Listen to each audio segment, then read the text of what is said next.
Hi everyone, this is Sandman, and this is my second video, and it's entitled Women Are Incapable of Love.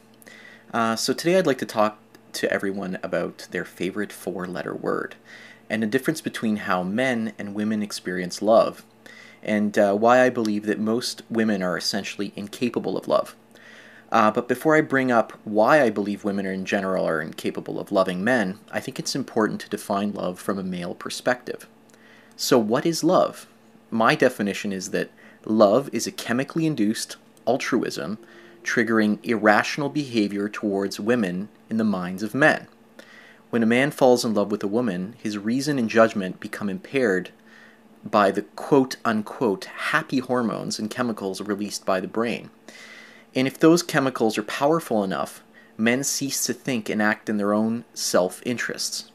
And women understand this, and this is why I believe many women are interested in hearing those three magical words from many guys, and those words being, I love you.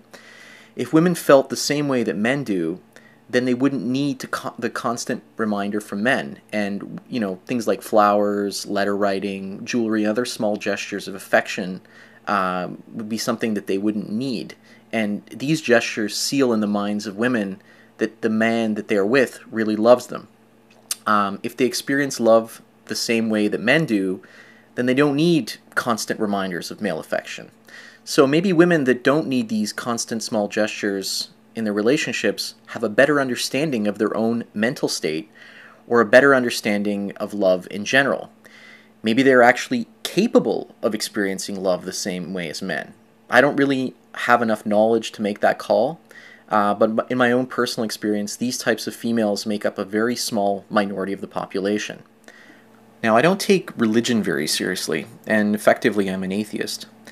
But I do find something interesting in the Bible. According to God, men are commanded to love their wives. Women, on the other hand, are commanded to be subservient and obey men. There is no commandment for women to love their husbands. Maybe the biblical writers knew something that we don't today. Maybe they knew that women are effectively incapable of love.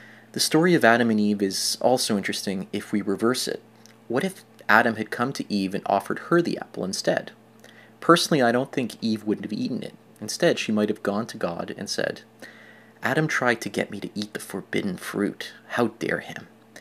Her reasoning ability would have remained intact, but Adam was in love. So eating the apple from the tree of knowledge was a no-brainer. He loved Eve, so his choice to eat from the tree was not impaired by a rational thought process. He was probably just going along with her nagging. The devil went to the woman first, knowing she would go out of her way for male attention, and that she would disarm his ability to think rationally.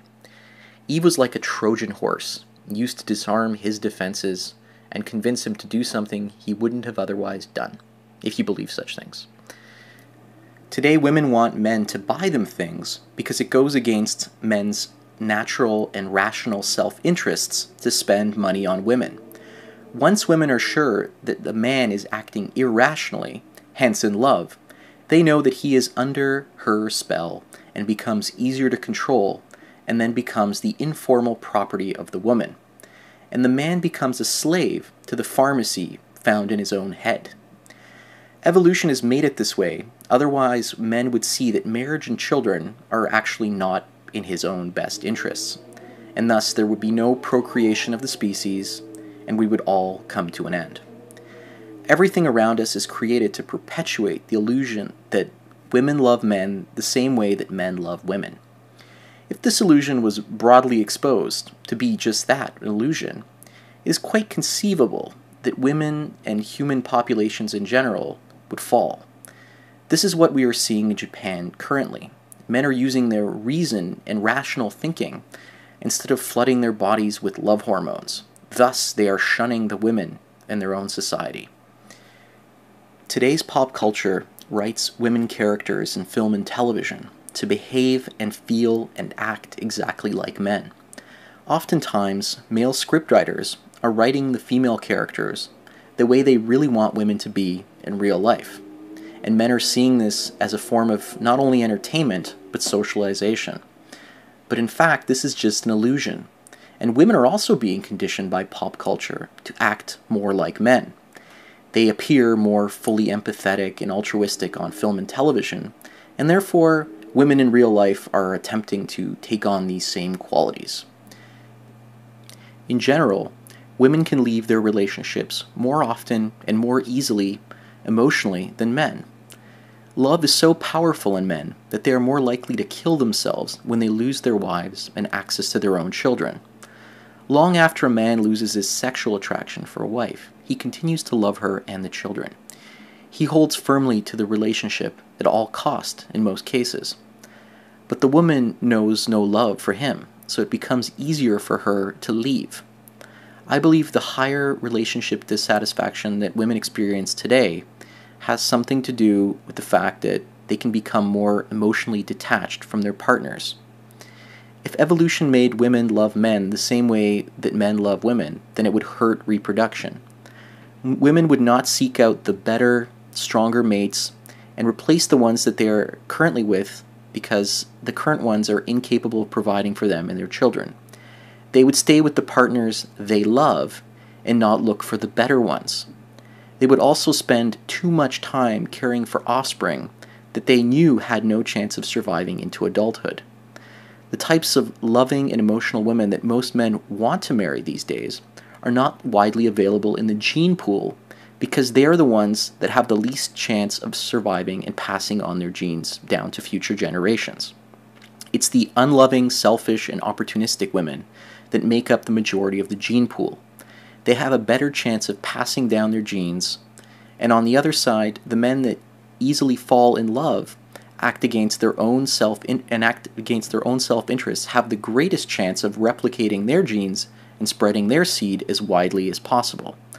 Love becomes a hindrance and a nuisance for female reproduction, and love is a benefit for men looking to procreate. Most women can love through friendship, family, and other common interests, but they are incapable of romantic and passionate love in general. True artistic and emotional passion works against women from an evolutionary standpoint. Rational thinking also works against women because it means they would stay with the man that loves them instead of pursuing other opportunities. It's ironic that the loving and selfless women that many men seek out today are genetic slim pickings. The nasty, selfish women are more likely to reproduce and perpetuate the species, and therefore they're the ones that we're surrounded with. Well, that's it for this topic. If you have any comments, I'd love to hear them down below in the comments section. Until next time, cheers.